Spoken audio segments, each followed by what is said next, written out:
रहमान। आज मैं बड़ी बाबरकत मकाम पर हाज़िर हूँ और आप जिसकी ज़ियारत करने लगे हैं, हर एक की आशिक रसूल की तमन्ना होती है कि काश कि हम वो मकाम देखें जहाँ पर इमामुल अंबिया अलैहिस्सलातु वस्सलाम की पैदाइश हुई, आका अलैहिस्सलातु वस्सलाम की जाए विलादत गाह है और वो पाक हस्ती जहाँ पर पैदा हुई उस घर का मंज़र यहाँ पर मकतबा मक्कातुल मुकर्रमा बन चुका है। मैं आपके सामने भी दिखाता हूँ, मुलाज़ा फरमाएं। अल्हम्दुलिल्लाह सुब्हानल्लाह वल्हम्दुलिल्लाह रब्बिल आलमीन। यहाँ पर जो मिस्र से लोग खड़े हुए हैं, ये मकतबा जो बना हुआ है मक्कातुल मुकर्रमा, ये नबी पाक सल्लल्लाहु अलैहि वसल्लम का घर मुबारक था, आका अलैहिस्सलातु वस्सलाम की तरफ ये मंसूब है।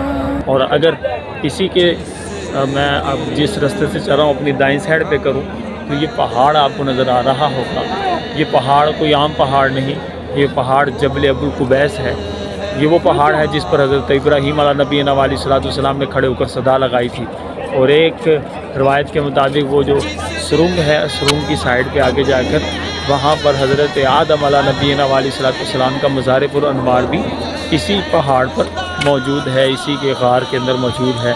तो ये पहाड़ पर अब ये आले शयूख का या इधर के शहजादों ने अपना महल बना लिया है। पहले पहाड़ बिल्कुल वाज़ेह था, अब ये पहाड़ जबल अबुल कुबैस है और ये नबी पाक सल्लल्लाहु अलैहि वसल्लम की विलादत गाह है। आका अलैहिस्सलातु वस्सलाम का यहाँ पर आना हुआ है। अल्हम्दुलिल्लाह रब्बिल आलमीन।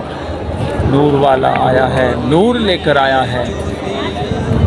देखो सारे आलम में कैसा नूर छाया है। अल्लाह ताला यहाँ पर आना बार बार मेरा मुक़द्दर कर दे। जिस शब